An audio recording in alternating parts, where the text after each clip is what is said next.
Hey, it's Christopher Cardinal, and you're listening to the super fantastic, above average racing spectacular. Hey, everyone. Just want to welcome everyone. Lots of meat on the bone, lots of topics to cover this week. Fairly quiet news week from the week following the conclusion of the 2018 Monster Energy NASCAR Cup Series. But this week, lots of news items for you, and let's get started here in a few moments to get covered. Not a huge surprise, I think, to anybody. Is maybe the worst kept secret in the industry. Kurt Busch announces on Sunday night, that would be on December the 2nd, that made it official. He will no longer be driving for Stewart-Haas Racing. He made that... He wanted to announce that in Las Vegas during the awards banquets following the finale at Homestead. Well, it is widely expected at that time he would be driving for Chip Ganassi Racing, but he did announce on the Sunday evening that he is officially no longer employed by Stewart-Haas Racing. He sent out a social media post, and he'd like to thank Stewart-Haas Racing for 5 fantastic years, and unfortunately it was just not in the cards for him to stay for another season. As I said, Kurt's situation's been pretty unique. The past couple years, he seems that his contract was he'd signed 1-year contracts with Stewart-Haas, and it depend squarely on Monster Energy, who's supported Kurt for a number of years. This goes back to Kurt's time, even with Furniture Row Racing, and he's also run some Xfinity races and truck races. The Monster branding. So that was heavily dependent. And as I said, the team has seemed to has run for the past 5 seasons, all the races, 36 events.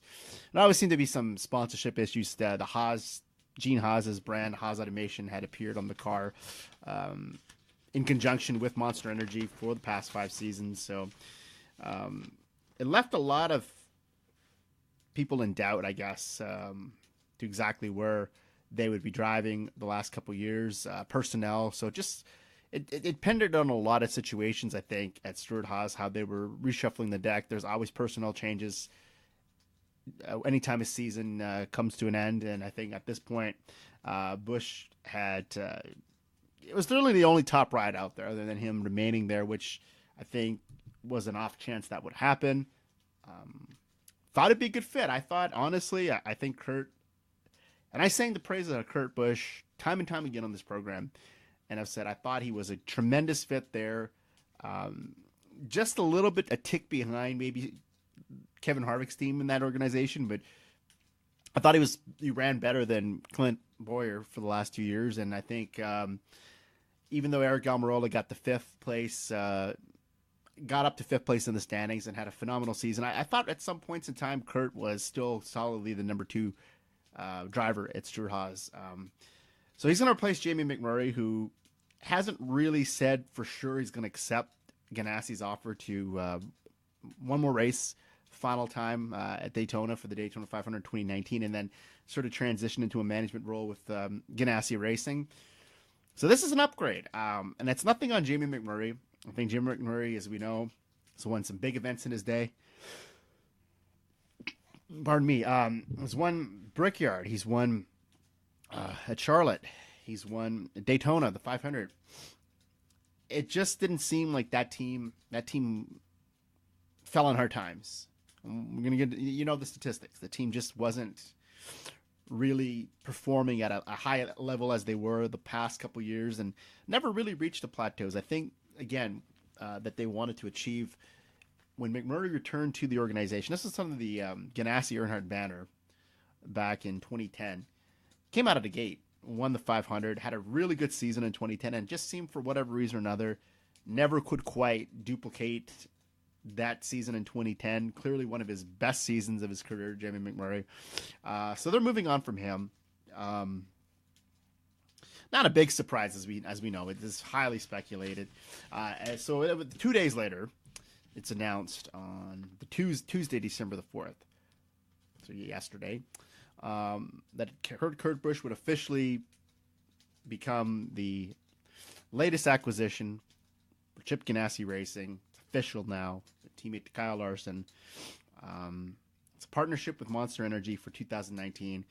It's the primary sponsor, but I'm still was told and in the media that McDonald's and Credit One Bank, who had through McDonald's were the primary for most of the season, but in some races in 2018, Credit One Bank also was the primary for the one car. They'll be still involved with the team at some capacity, and as I said, this is the first time in the history of Chip Ganassi Racing. I know Truex Jr. won a championship later in 2017, but this is the first time that Ganassi has a championship caliber driver, a driver who's actually won the title, part of his roster in the Monster Energy Cup Series, and this is pretty fantastic, I think, for Kurt Busch.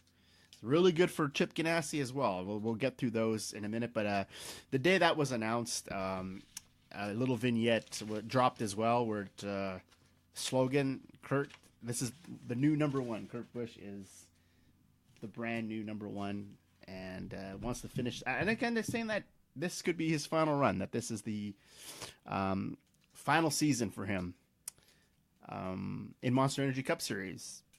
Pending how it goes, I wouldn't, as I said, they hadn't ruled out, from what I read in the press, they hadn't ruled out a return for 2020. Kurt's 40 years old in 2019. I think he has a lot left. I think this would be sort of a disappointment to not see him. Would be disappointing not to see him in the Cup Series following 19. I think he's got a few more years in him, but he's replacing Jamie McMurray. As I said, he was the front runner for this car for months, it seemed like. Long speculated he would depart from the 41. 20th year in Cup in 2019. 5 years, good years there. He was. It's consistency. I think we look at the pros and cons to this. We'll read the presser first, and I'm going to get into what I think. Because this is, as we know, every time there's a new driver team combination, you start thinking there's the pros and cons of this. All that was really left was go fast, the 41 and the 1. As we said, I guess premier rides. And that's nothing on Go Fast. It's not to disparage them. They've come a long way with their program, but I just couldn't see Kurt Busch or even Daniel Suarez, two best free agents left on the market, signing on there. If anything, you're stepping a little bit, you're taking a step back. And then Kurt, I think Kurt, who ran with Phoenix in 2011, James Finch's team, have been a nice little challenge for him to race for this team. But where was the technical alliance going to come from? And I think that would depend heavily on anyone's, again, if it came from Roush Yates engines under those hoods, you could swerve it in that direction, but I just don't think that was going to be a fit at any point for him. But here we are. As I said, monster career. The puns are very evident here in this press release. Kurt Busch is an accomplished veteran in the Monster Energy NASCAR Cup Series, both race winner 30 times and a series champion in 2014. And way back in 2004, the very first playoff. We're going to cover that race some point on this program. That was really interesting day for Kurt Busch. I think he was pretty pensive through most of the day. A little trepidation set in there, but who can forget that race? But we'll cover that sooner than later. He's won some marquee events as the Daytona 500, the Coke 600 in 2006, and he's also won the All-Star. His racing resume highlights also include 4 victories in the Truck Series and a runner-up finish in the Truck Series point standings, and his first full year of competition in 2000, 5 wins in the Xfinity Series, 2 starts in the Rolex 24 at Daytona, that was 05 and 08, and also the Indianapolis 500, who could forget 2014, he did the double. He's also boasts championships in IROC in 2003, and in the 99 NASCAR Featherlight Southwest Series. So, what an accomplished driver. I think he's sort of taking a step back. I think when he departed from Penske, as I said, he started off driving the number 2 car, the famous Miller Lite Blue Deuce, and then he transitioned to the 22 car, the Shell Pennzoil car, the winning championship car from 2018. And following his release from Penske, it just seemed like he had to work his way back. And Kurt, to the trials and tribulations, Kurt really, early in his career, got a bad rap. I think with Joe Roush, had some issues with the media, as we know, Dr. Jerry Punch, that famous scene that ended his career with Penske. But if you look past all that, tremendous talent, I think that a lot of people still sleep on. A championship guy, future Hall of Famer, I believe. He's missing maybe Darlington in the Brickyard to really solidify that, maybe another championship. But in any case, if he doesn't even win yet another championship, or he never kisses the bricks at the Brickyard or grinds it out at the Southern 500, I think Kurt Busch is a Hall of Fame driver. Fantastic acquisition for Chip Ganassi. I don't see anything negative about this other than he can only go up from here. As things were pretty level at Stewart-Haas. He said he won every year in the 5 years. He broke his winless drought, 2-year winless drought when he arrived there. Really looked good with Furniture Row, and I think Furniture Row, a lot of times you see what, and I talk about it several times in this program, but it's you got to mention it again. It bears repeating that he was the catalyst. I know Regan Smith won the Southern 511, but he was the catalyst that really put the Furniture Row team on the map. And Truex Jr. he ran with it, man. He made it his own, which I think a big assist to Kurt Busch. So Chip Ganassi, this was his quote from the press release. We have had the good fortune of having a lot of great drivers here at Chip Ganassi Racing across all forms of racing, and Kurt adds to that list of great drivers. He's the former NASCAR Cup Series champion in Daytona 500, and I believe he still has a burning desire to win races and compete for a championship. In addition, getting to work and represent brand like Monster Energy makes it that much more exciting. And this is from Kurt himself. I'm tremendously proud to be joining Chip Ganassi Racing, a prestigious group of alumni. Along with Monster Energy, winning races and competing at the highest level is what we're all about. Ganassi's forward-thinking approach is why I have decided to commit all my years of Monster Energy Cup experience to Chip Ganassi Racing. Let's win and have some fun. And I think that's key. I think Kurt's confidence has risen with Stewart-Haas Racing. I think it was a good confidence boost for him to race that with that team. It gave him the opportunity to run in top-notch equipment again. Because after that whole debacle, I think we tend to forget his career could have been gone, man. I know the brush up with Jerry Punch, and we're not going to talk too much about that. Maybe one day we will when we cover that race or cover a year of Kurt Busch's career. It sort of could have derailed the whole everything he worked for at that point. You know, you have the championship resume, but at that point in time, had his career abruptly come to an end, nobody wanted to take on him. He had that, like I said, was carrying around a pretty bad rap at that time. James Finch, the owner of Phoenix Racing at the time, handshake deal in Charlotte, and pretty much gave him an ultimatum. If you fuck this up, you know, I think you're pissing your career away. And for Kurt, it worked out. He would go on to race for a year with Furniture Row. Highly successful at that too. They never went to the winner's circle, but the team was headed in the right direction. Some runner-up finishes there, made the playoffs with that team. So Kurt Busch, I think, decorated career. This is just another stop away on an impressive resume, and let's just see the pros is to build consistency after the 5 years. He has the confidence, as we said. He's had a consistent run. He's gained relevancy again. His 6 wins in that 5 year span, made the playoffs in all 5 years. This year was right down to the final race at Phoenix, was still in the championship picture. He established himself at least a contender, and should run for the title in those years with Stewart-Haas Racing.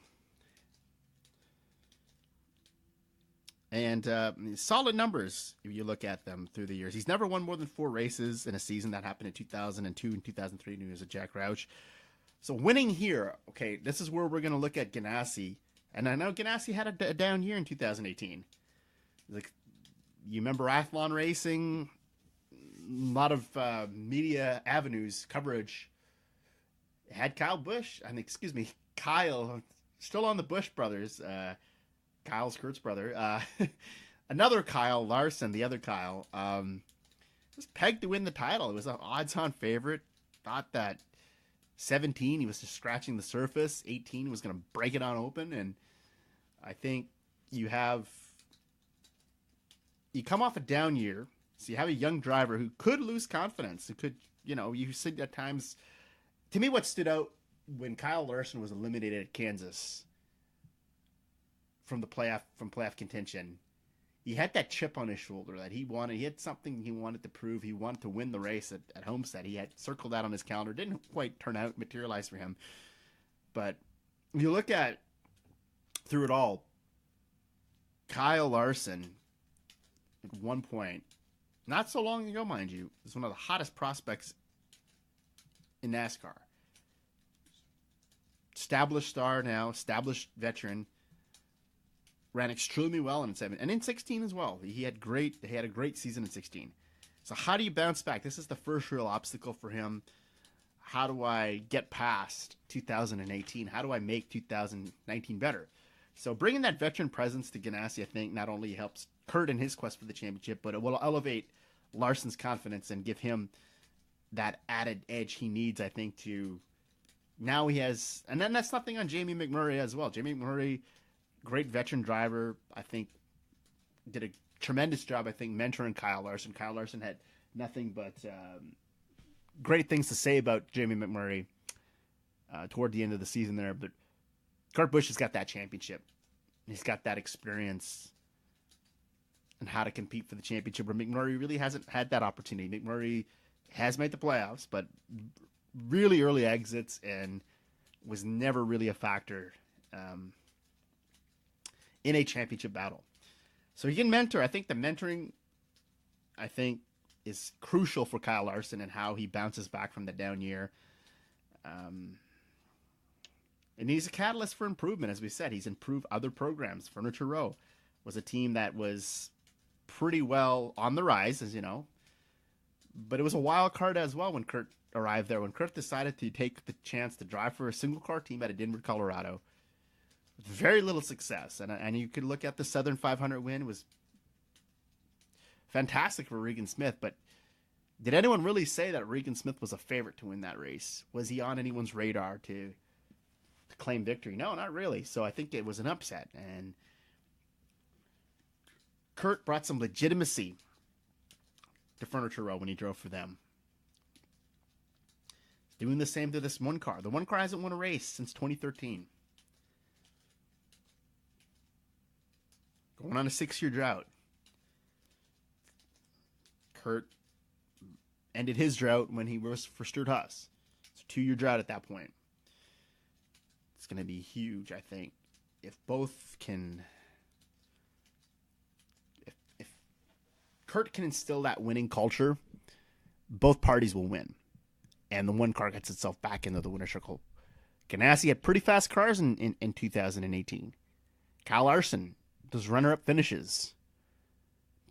McMurray had a runner-up finish at the Roval. Hey, there was some speed there, but just the lack of execution, I think, has really unraveled this team and why they are on a bit of a drought. So the cons, there is cons, obviously, to this. As I said, as much as it's a pro, it can motivate Kurt to put that one car back in the winner's circle. That car hasn't won since 2013. And there's pressure to get that program back on track. I said, when you have the miserable year that the entire organization went through in 18 for Ganassi, people grow impatient. You want to taste that win. You want to win again. You want to taste that winning culture. You want to bring the team back to where it was just a year ago. It's not as if this team had, it's been years since the team, like RCR, for example. If RCR goes on a surge, let's just say, and I'm not shitting on RCR. I think RCR is a legendary organization, but this team is really not an elite team anymore. Not seen a legendary name like Richard Petty is Petty Motorsports. Legendary name, but it's a dead brand.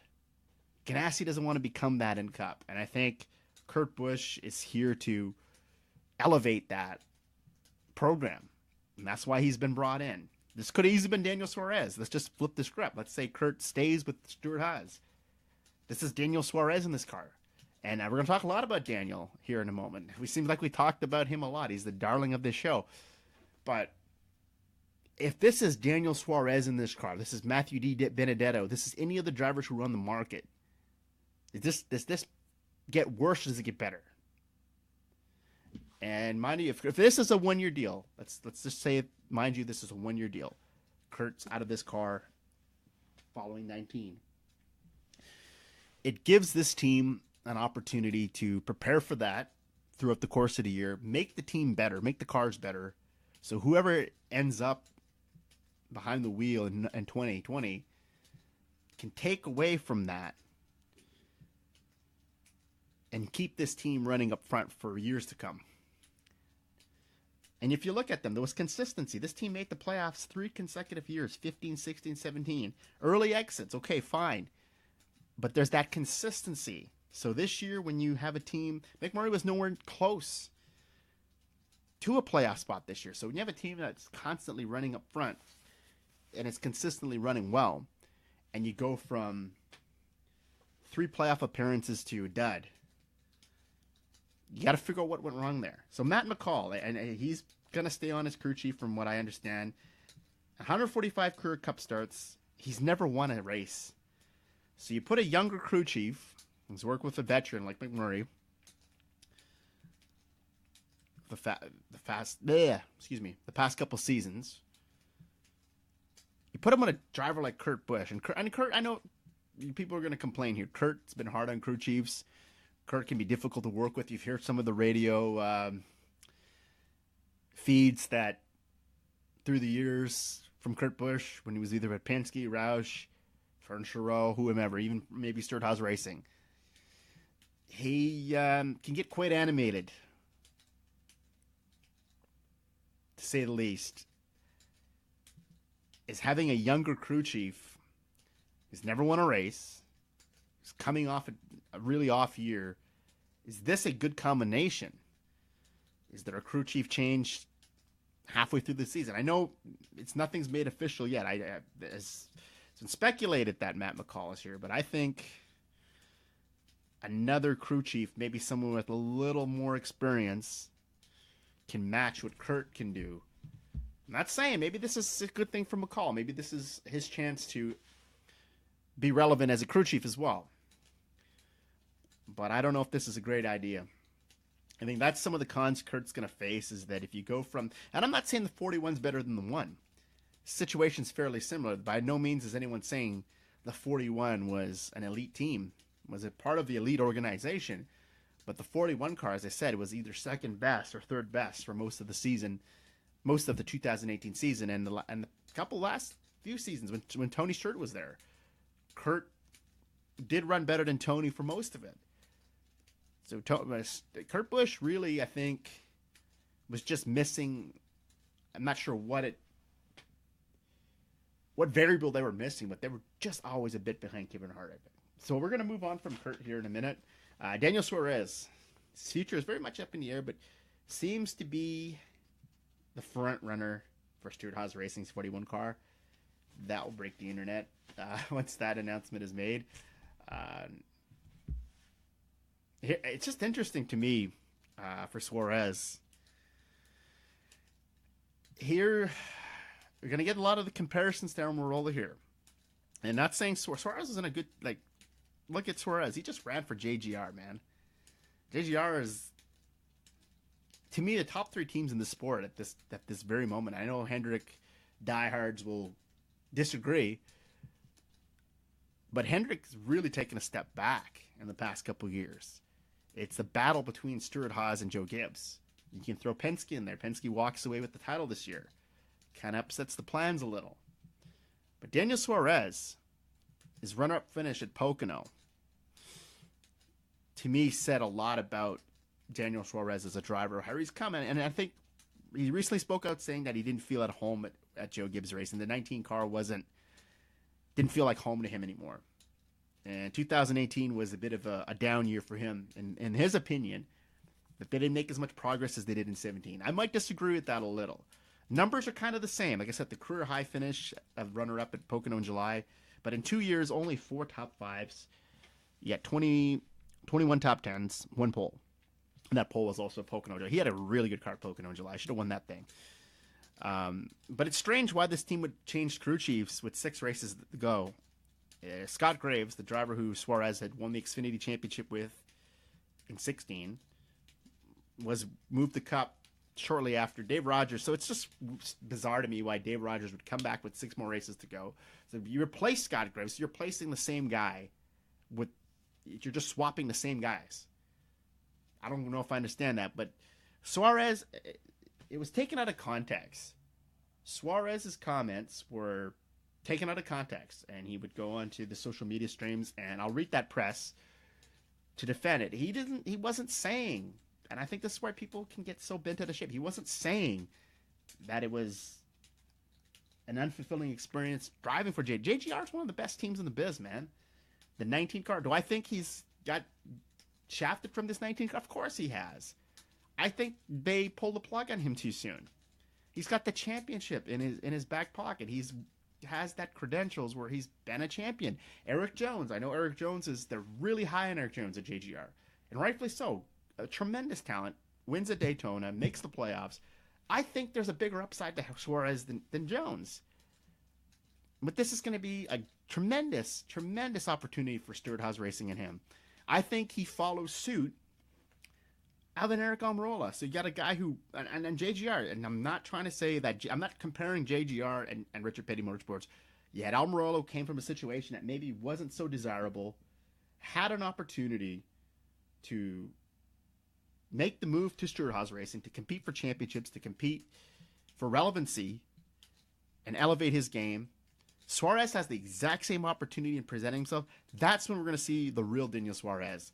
When it's made official that he's in the 41 car, we will see if Daniel Suarez is just one of those drivers that has potential but can never execute, or we're going to see breakout season, someone rise to the top, rise from the ashes.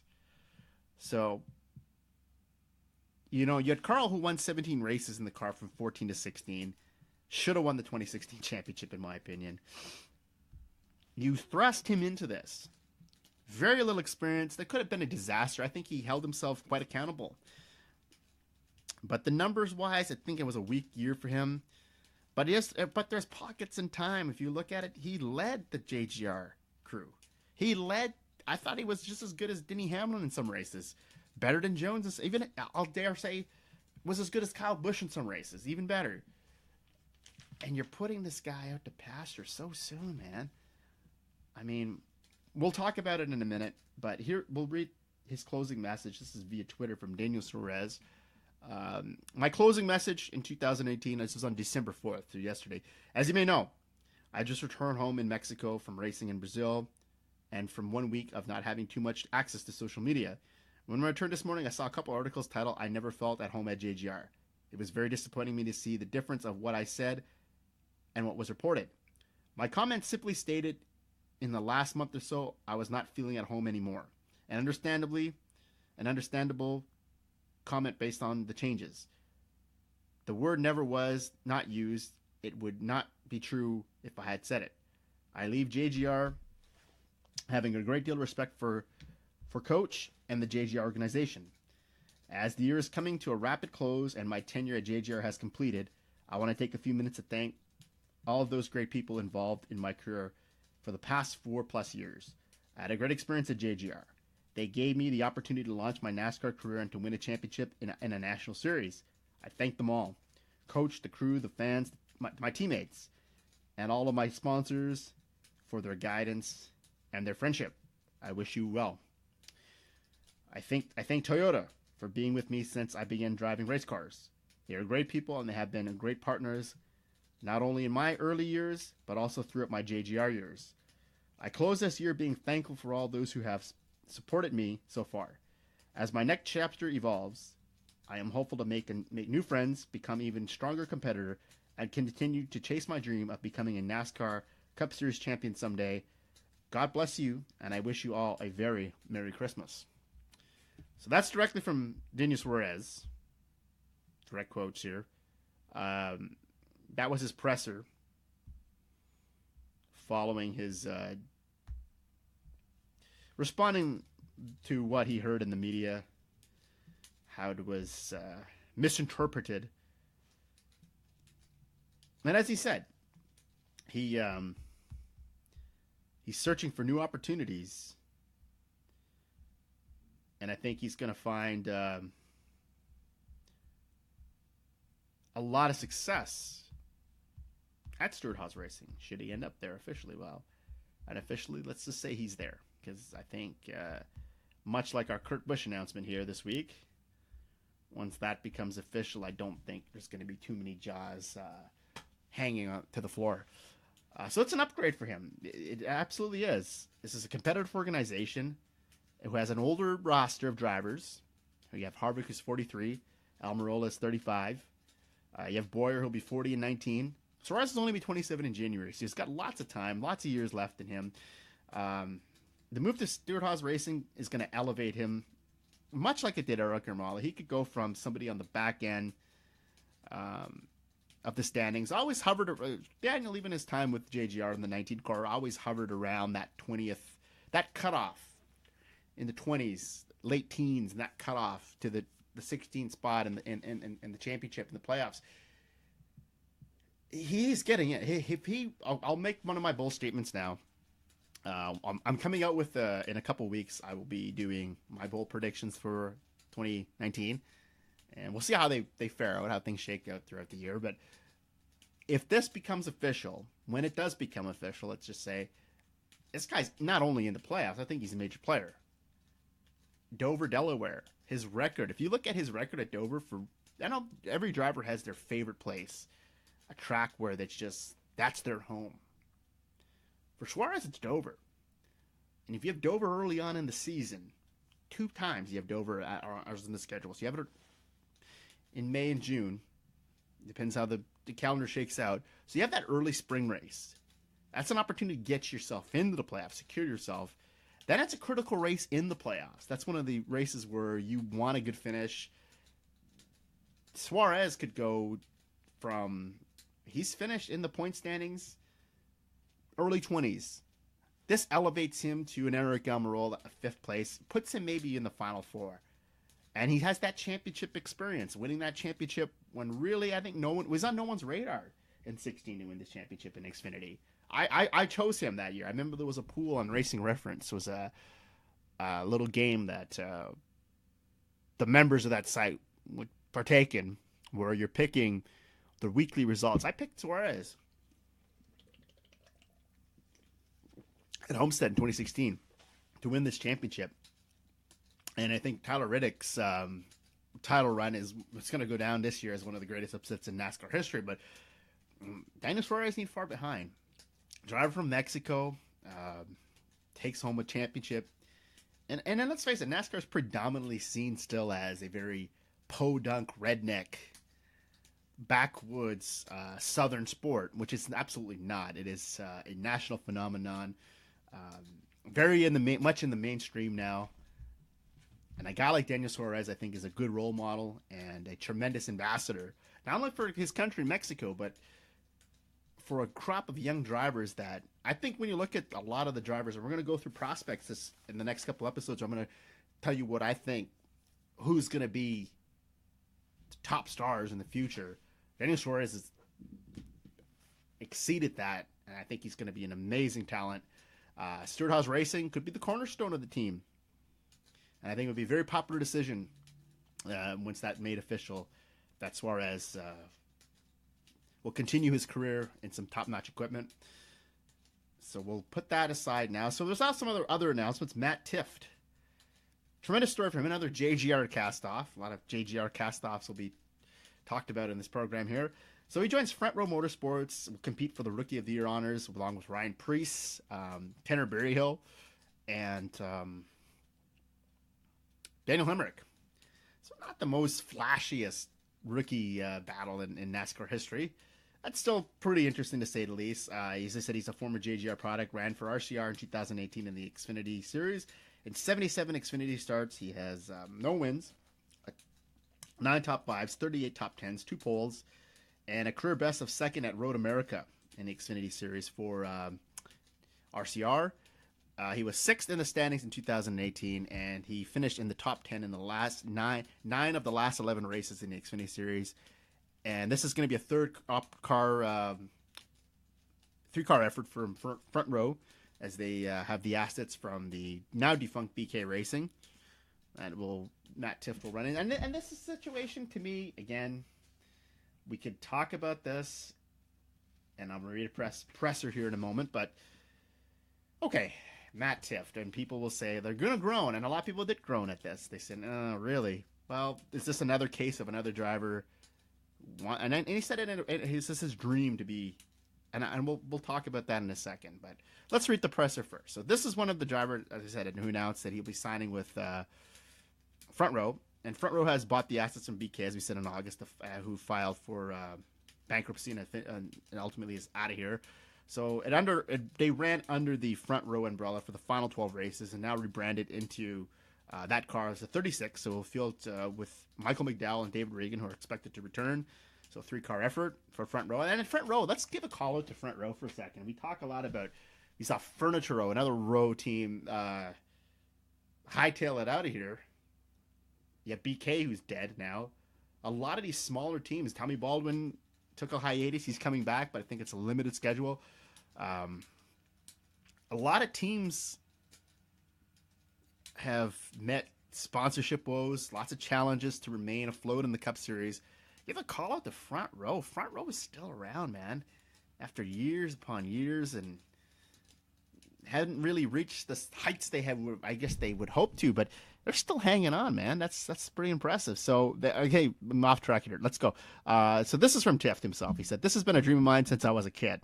And isn't that everyone's dream, right? If you're happening race cars, you want to race these things, you want to get to the Cup Series, Formula One, IndyCar, whatever your flavor is. But anyway, I can't believe it's finally coming true, Tifft said. "I'm so thankful to Front Row Motorsports for giving me the opportunity to drive the 36 car next season."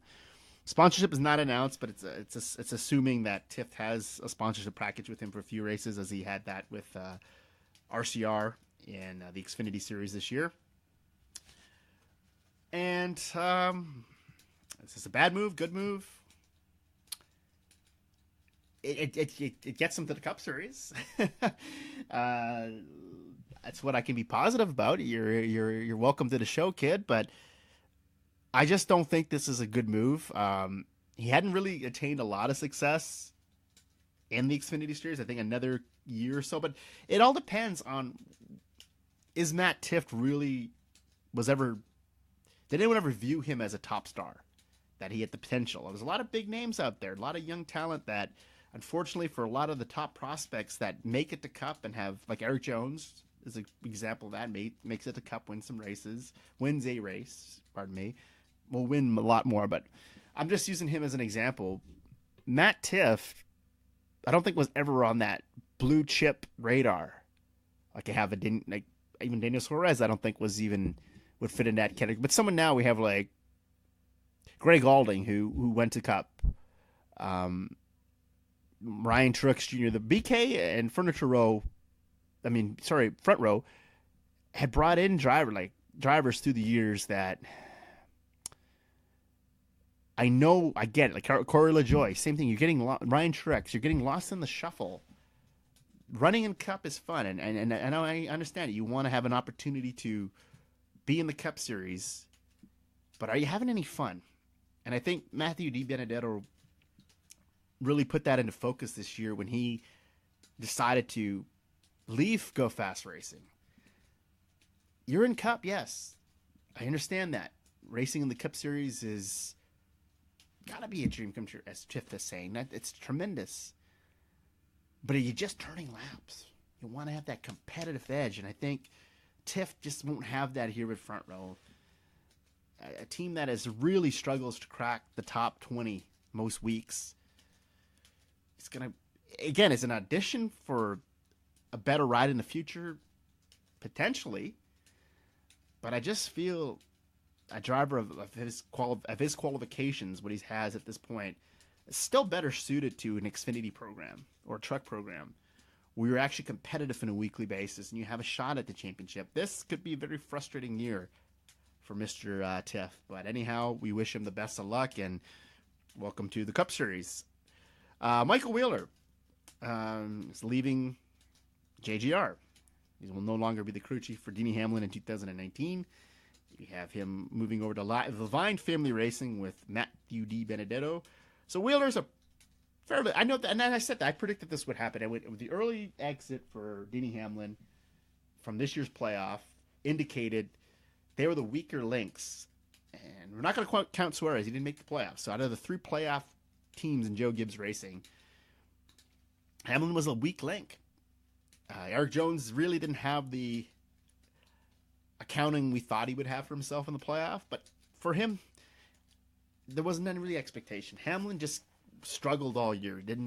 We see the winner's circle this year, so he was a crew chief for Hamlin from 14 to 18 in 112 races together. They got 5 wins, 36 top 5s, 62 top 10s, 7 poles. 2015, 33. Yeah, and in his career Xfinity Series, he's got 4 wins with Denny Hamlin and Eric Jones. Hamlin's at the crossroads of his career. We'll talk about him in a minute, but excuse me. Aside from Todd Parrott, I know Todd Parrott was a big name circa Dale Jarrett 1999. That wasn't the same Todd Parrott that was on the pit box for Levine family a couple of seasons ago. So this is the most high-profile crew chief. I think it's a good move. I think Michael Wheeler will bring that winning culture from JGR to Levine Family Racing. As this is very much a 5th JGR team, is it not? It's very much so like what Furniture Row was to JGR the last 4 seasons. This is what Levine Family will be next year. Well, will Matthew D. Benedetto reach the same heights of a Martin Truex Jr.? Question mark on that one. So Michael Wheeler, I think this is a good fit for Levine Family. In a crucial year for Denny Hamlin next year. I think Denny Hamlin's at the crossroads of his career. Like I said, he was winless this season, 2018, no winner's circle. The rise of Christopher Bell, we'll talk about Christopher in a few moments, could ultimately lead to seeing Hamlin depart from JGR. His 11th in the standings in 2018 is the lowest since 23rd in 2013. But he had 3 top 5s in the last 8 races, so he was coming around. Went on a little bit of a hot streak there. Once he was eliminated, he finished 2nd at Dover, 4th at Talladega, 2nd at Martinsville, but no top 10s in the final 3 races. He finished 12th at Homestead, so it's kind of an up and down year for him. Not sure what happens to Hamlin. I think Hamlin is still very much a contender to win races, and I don't know. We'll have to just wait and see with Denny there, but it's a critical year for him. Absolutely critical. And where he shakes out next year, I don't know. The rival of Martin Truex Jr., does that put a little more pressure on him to want to succeed and put himself back in position? And, Denny Hamlin, if you look at his career, should have won the 2010 title. I still believe so, but very consistent driver, if anything. I think he bounces back. I'm going to say he bounces back. I hope he does. I think it would be tragic to see him fall, but I think Christopher Bell is the future. At some point, he has to be in the Cup car. He should be in the Cup car this year, but more on that in a minute. But his crew chief is replaced. It's Denny Hamlin has a new crew chief. He's someone he's worked with before. So Chris Gebert had 1 race. He's going to be the new crew chief for Hamlin 19. He had 1 race in the fall of 2017 for Hamlin. He was on the pit box at Richmond where they finished 5th. Suspension there for Mike Wheeler from the previous week. And Xfinity Series. He's won from 2016 to 17. He's won 8 races with Eric Jones, 1 with Ryan Preece.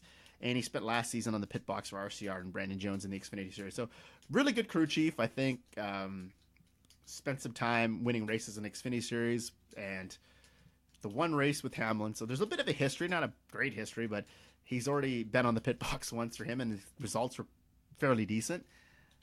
This is another driver, a veteran working with a younger crew chief. This could turn out to be a good situation for Hamlin, but I feel like this is a very, very critical year for him next season. Well, we'll just have to see what happens. That's all we can do, right? But hopefully Denny will get that turned around and maybe visit the winner's circle a few times in 2019. So Danny Stockman, another crew chief, Danny Stockman Jr. and Austin Dillon are reunited will be reunited in 2019.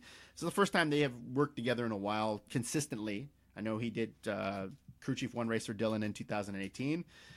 Stockman, to his credit, very successful with Dillon. This is a great combination that I think RCR should have never really broken up. I think he should have moved with Austin to the Cup Series when Austin moved up from the Xfinity Series.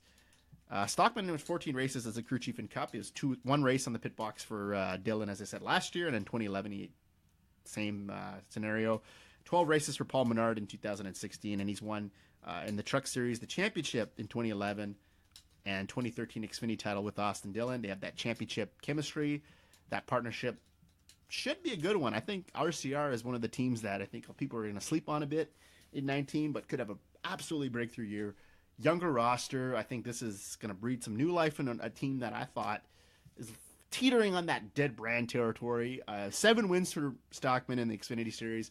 Highly qualified crew chief. I look forward to seeing this pairing. I think Austin Dillon is due to have a longer playoff run. I think Austin Dillon, for what it's worth, has made a lot out of his runs here with RCR, even though, the team wasn't the most successful and weren't really churning up fast race cars. But for him to make the playoffs in the years he has with a team that really wasn't getting a lot done, I think says a lot for him. And I think Austin Dillon is on the verge of really breaking out here soon and making things a little bit interesting for some of the other competitors out there. So, bit of sad news here, and it just goes to show you're only as good as your last race, I guess. Brett Moffitt, the truck champion, will not return to the championship team in 2019. Not many options in Cup. Maybe Xfinity or the trucks. If he was to defend his championship, he's only 26 in 19. I think this is another guy, just a victim of. If it was for bad luck, this guy would have no luck at all. But here's the press. He said Brett Moffitt needs a job for next season to defend his Truck Series championship. Hattori Racing Enterprises informed Moffitt that it will hire a driver who can bring funding to the team next season.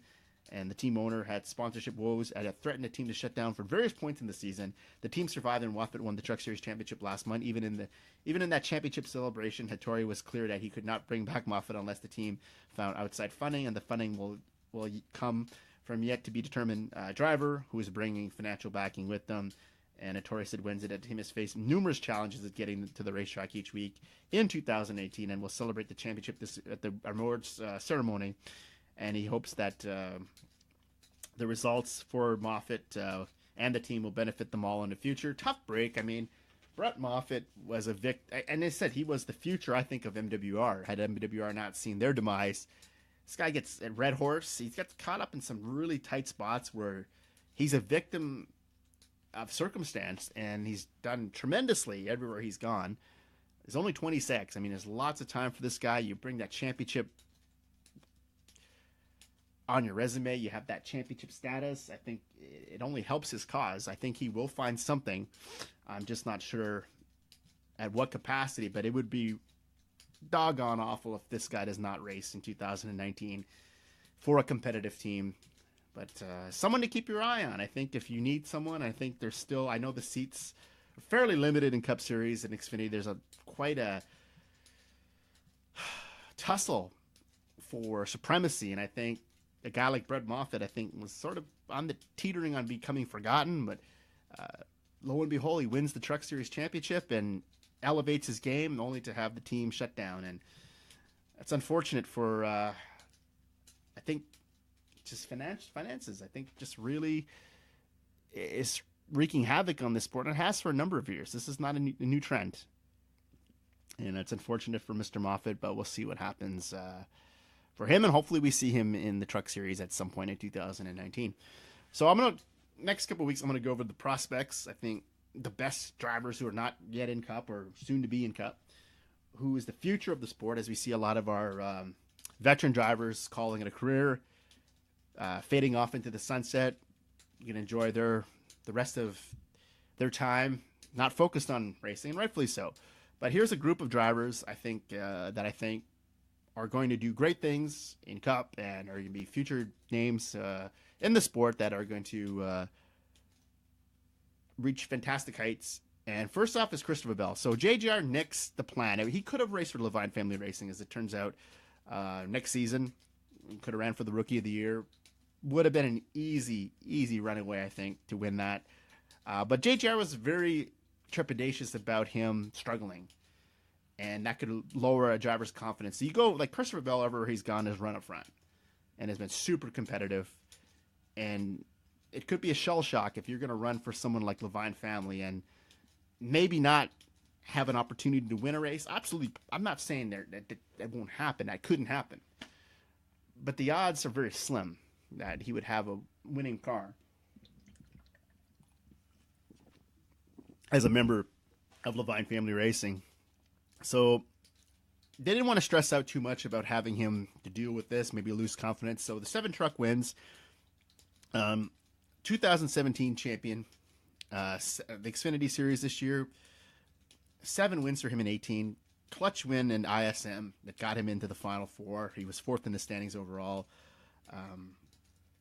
Banner year for him. Propelled his stock. He's just so good in Xfinity. I think he is going to be someone that they're going to look at possibly replacing Denny Hamlin in 2020. But I think the plan for Christopher Bell in 2019 is simple.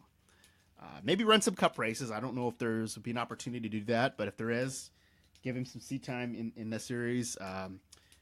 Has a legitimate chance to win the Xfinity title. Triple Crown, if he can do that, he's already won the truck title. The only drivers that are really have a shot at that is Austin Dillon now. As Greg Biffle could have been the Triple Crown winner, but he's no longer with NASCAR. He's gone on to do other things. Dillon. I think Christopher Bell has a better chance than Austin Dillon should he win this Xfinity Series championship to become a Triple Crown champion. Strong resemblance to Kyle Busch. He's one of the former products that graduate to the Xfinity Series from Kyle Busch Motorsports. We've seen that with another driver we're going to talk about later. So just gradual improvement. I think he's a generational talent. I think there's more of an upside to him than William Byron. I think that's why JGR and Kyle Busch Motorsports wasn't overly focused on retaining William Byron. They let him go to Hemric. I think they have putting a lot of stock in this Christopher Bell. I think he's tremendous talent. Going to be around for a while. And amazing stats. He's won 15 races between the Trucks and Xfinity Series and under 95 starts in NASCAR's the top series. He's won, and he's got some diversity. He's won all over the place. He's won at ISM, Dover, Richmond, Loudon, Kansas, Kentucky, Eldora, on the dirt there, Atlanta, Gateway, Texas. So he has an impressive resume, as we see. Jason Radcliffe, who he worked with, 43 Xfinity Series wins, 7 of those with Bell, 33 with Kyle Busch, 2 with Jamie McMurray, and 15 Cup wins, 14 with Kenseth, 1 with Logano. So if he continues to work with Jason Radcliffe, a talented crew chief that really gave Matt Kenseth new life when he joined JGR following a couple down years with Roush Fenway. Not saying he's going to move up with Bell and Cup. I think that might not be in the cards, as Radcliffe may go on to do other things, not crew chief in the Cup level again. But I think the verdict for him is he goes to Cup, following a strong 2019 Xfinity Series run. Not sure if he's going to fit into the JGR mold, though. I think as much as they want to retain him, they're just kind of pigeonhole themselves by adding Truex Jr., put them in a tight spot, because they're not really going to part ways with him after one season. Come on. And Kyle Busch isn't going anywhere. The only way Kyle Busch is leaving JGR is by his own hand. He's never going to be, much like Jeff Gordon, it's a lifetime contract, I believe, to be with this team, unless he wants to do something else.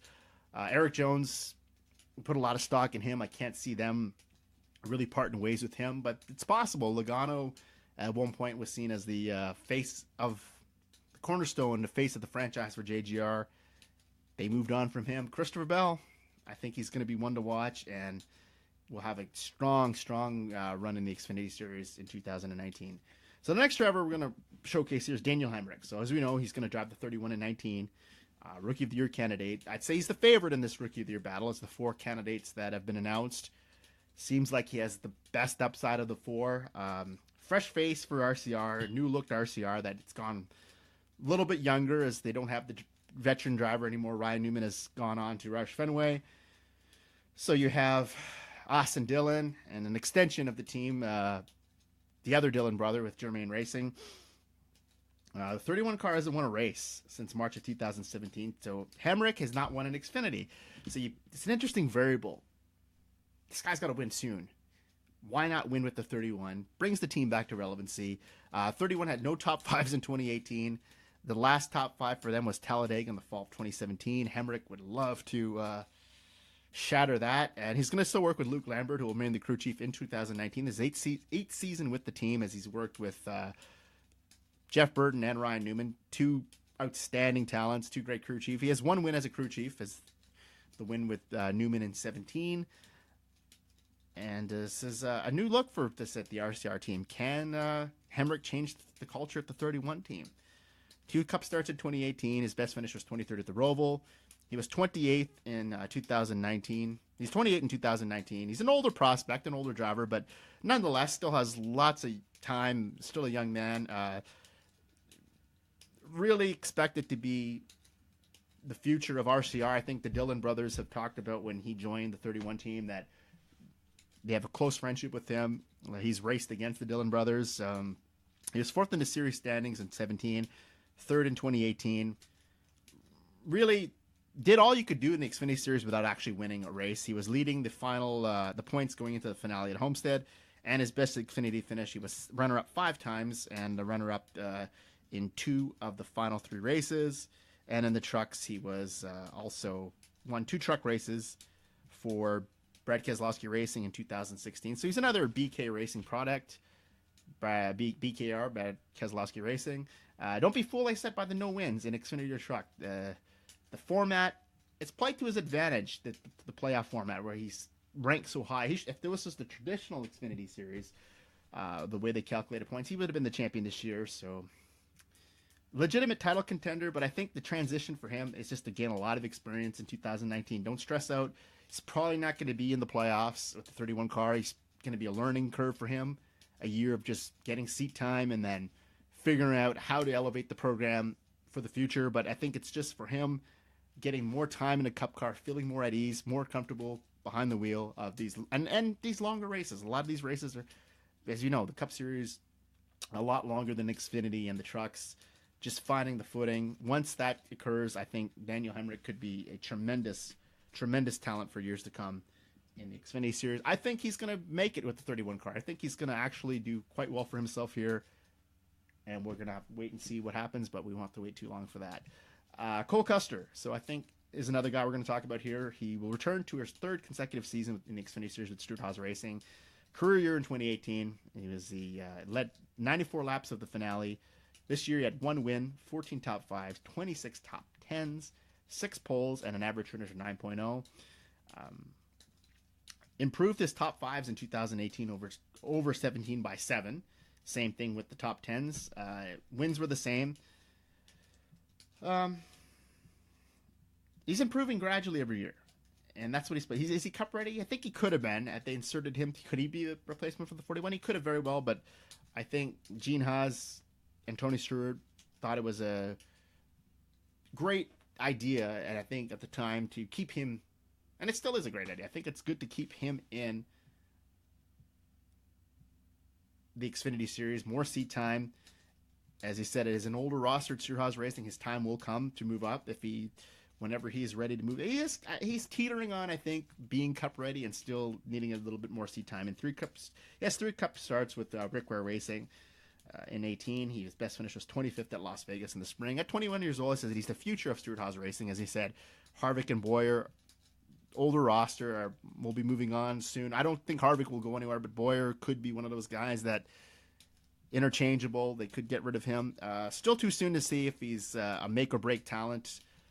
It's a make-or-break time for him, I think. It's still too soon to tell if he's going to be one of those tremendous talents we're going to see for years to come, or just there on daddy's dime, unfortunately. As he said, Joe Custer is one of the executives for Stewart-Haas Racing. Knows how to win. He's won in both the Xfinity Series and Truck Series, so he's a proven winner. He's led a lot in Xfinity Series in 2018. He led most of the drivers in the top 10 department. He had 26. That was 2 more then Sadler and Allgaier, two drivers from Junior Motorsports. Cole Custer, I think, 2019 front runner for the Xfinity Series Championship, and then from there, would he return to defend the championship, have another year? Fifth year in Xfinity wouldn't necessarily hurt his career, but I think at that point you're going to gauge if this guy is going to be the top contender in the Cup Series, and then the complexion of the Cup Series could change. It seems to be every year you see different veteran drivers deciding to walk away, and that's leaving these seats open for some of the younger talent that's working their way through. Tyler Reddick, so he wins the Xfinity Series title. This is dramatic. In his real first full season, a major upset. He's won Daytona, and he finishes it off by winning the finale at Homestead. So he leaves JR Motorsports at the end of this season. Will drive for RCR in 19, taking the reins there from former Brad Keselowski Racing standard as well, Daniel Hemric. So there's one win at Kentucky and 17 for Ganassi. But in 51 career starts, he's got 3 wins, 11 top 5s, 26 top 10s, 2 poles to his credit. Like I said, like Hemric, he's a former Brad Keselowski Racing cast-off. He's won 3 races, truck races in 15 and 16, and Daytona. So he's won both Daytona in the Truck Series and the Xfinity Series. He's 23 years old in 2009. He's a bit of a wild card, I think. He was consistent all season for Junior Motorsports. He was 7th. He fell no lower than 7th in the standings at any point in the season. And like I said, he could be a hot free agent in subsequent years, as RCR seems to have filled up the roster for the foreseeable future. Don't know if he's going to move to the Cup Series with RCR, but another good season. Even if he doesn't win the championship, if that's a one-time deal where he's just one-shot champion, there's that opportunity for him, I think, in forthcoming years to have an opportunity to remain in the Xfinity Series in a competitive ride, or even, like I said, make that move up to the Cup Series. You just never know. But Tyler Reddick, I think, winning that championship was huge boost for him. I think not only for JR Motorsports, but also for his confidence, and we'll see what he can do with RCR. As I said, RCR's program in Xfinity, not the fastest cars either, but they're have a bit more of an edge than they do in the Cup Series. So the final prospect we're going to profile this week is Ryan Preece. As he said, he's going to drive the 47 JGR Doherty car in 2019. He has 5 career Cup races in 2015. It was for the 98 team. He ran a limited schedule for JGR in 17 and 18, won 2 races, one at Iowa in 17 and Bristol in 18. He's the 2013 Whelen Modified champion, and he has 11 top 5s in 18 races for JGR, and he led 53 laps in 15 races in 2018. And JGR Doherty looking, like I said, for another fresh face for the organization. They have Chris Buescher in the fold, so very young driver roster. JGR hasn't won a race. JTG Doherty, hasn't won a race since 2014, and the 47 team has only 4 top 5s in the last 3 seasons. So they're looking for a shot in the armor here.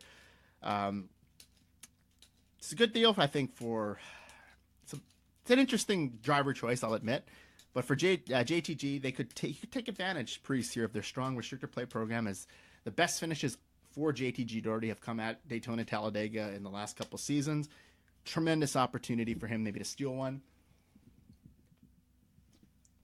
make the playoffs. But I think Preece is one of those drivers where I think he took a step back. I know he could have been caught and could have kept running with Cup or Xfinity Series teams on the the lower tier teams, but broke away from that, went to JGR, limited schedule. Now he has an opportunity with JTG Doherty. I think is a team that has been around a long time in the Cup Series.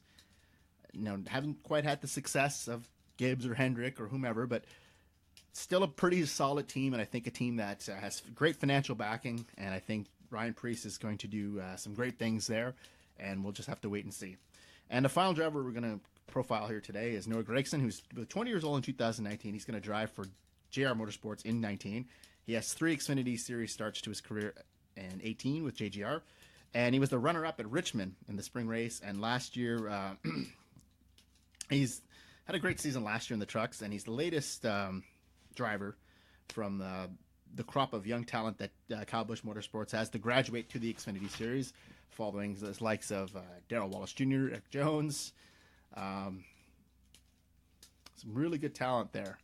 And I think he's going to do great things next year. Christopher Bell as well, another one of those top drivers that graduated to the Xfinity Series from the Truck Series. So he's a runner-up in the Truck title and a battle in 2018. 47 starts in trucks, 2 wins, 12 top 5s, 30 top 10s, and 9 poles. And he has 4 K&N Pro West Series wins to his credit. And in the title, he was second in the points there in 15 and third in 16. And he has 2 wins in the KNN East Series in 2016. So Gragson, I think, going to be an interesting year for him at JGR. I think he's going to run for the championship, I think, in Xfinity. I think he has an opportunity to capitalize on that. As I said, that is a championship-winning organization. William Byron won the championship. So JR Motorsports is the premier team in the Xfinity Series. I think there's, without question, that's where you want to race if you're in the Xfinity Series tier. Gragson, we'll see. As I said, all those years of experience with Busch Motorsports, got them right in some top-notch equipment. Do the same in Xfinity next year. So we're going to wave the checker flag on this episode. We'll have more to come next week. I'm going to still take some trips in the way back. I haven't done that in a while. We're going to cover some IndyCar racing coming up this week. I'm going to go back to Japan, 2008. Danica Patrick pulling off one of the biggest upsets in racing history, winning at Japan. So we're going to profile that race in a bonus episode in the coming days here on the Super Fantastic Above Average Racing Spectacular. And also next week we'll have another program here. We're going to profile some more prospects that are not in Cup yet, but soon to be either in the Xfinity Series or the Truck Series, and see where exactly they may, what future they have and the opportunity they may have in the Cup Series. Until next time, I will see you and have a good week.